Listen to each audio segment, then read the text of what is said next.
Good evening, friends. Gather by the fire, where the flames flicker with memories of nights long gone. Hear the soft crackle like the click of an old flashlight casting light on the past.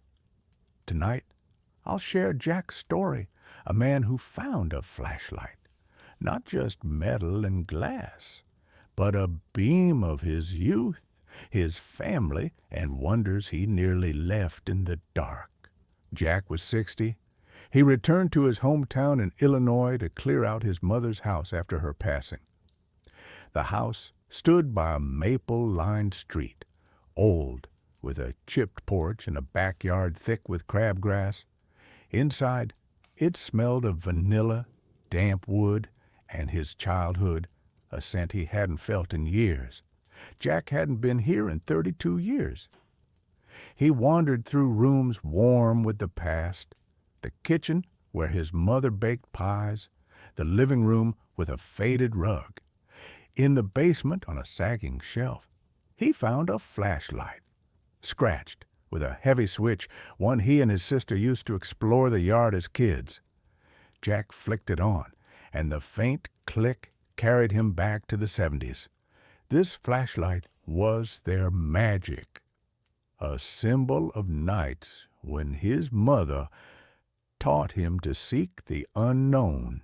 In the 70s, when Jack was 10, he and his sister Clara roamed the yard at dusk. Their mother, a nurse with a gentle laugh and flour-dusted hands, always smelled of soap.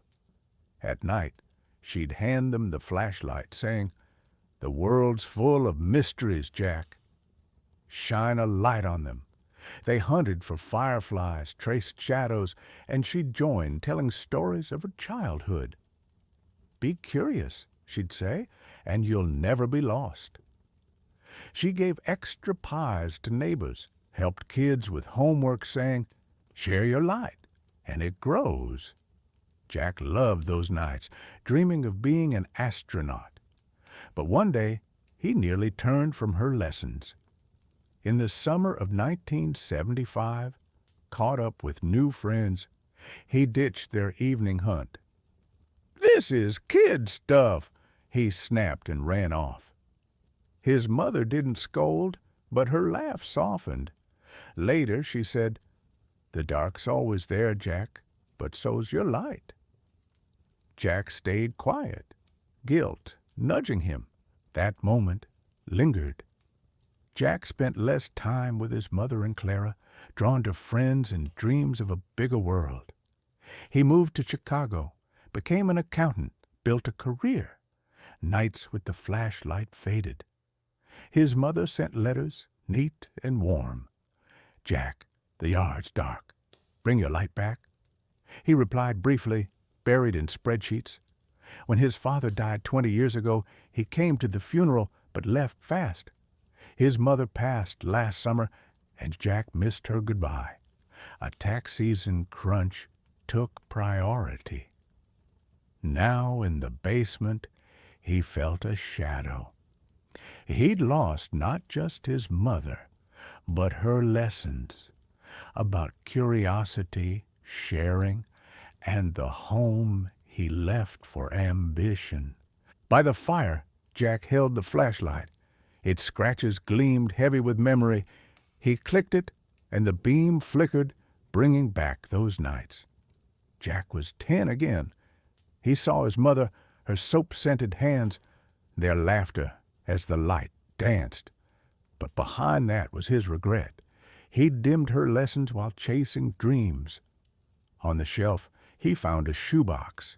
Inside were his childhood drawings, Clara's notes, and a letter from his mother written before her death. "Jack, you were my light," she wrote. "The flashlight showed us you. Keep shining." Beside it was a photo. Jack, Clara, and their mother in the yard with the flashlight. Jack smiled, his eyes bright. He realized his mother always waited, even when he wandered, and her lessons still lit his way. Jack didn't sell the house. He fixed the porch, set the flashlight on a shelf, and every Friday explored the yard with Clara's kids, remembering his mother. He started sharing pies with neighbors, helping with their chores like she did. Jack wrote a letter to his mother, full of words he hadn't said. "You taught me to shine."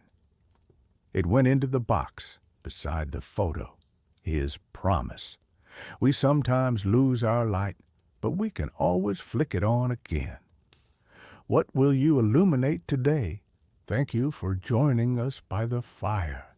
Subscribe for more stories that brighten the heart.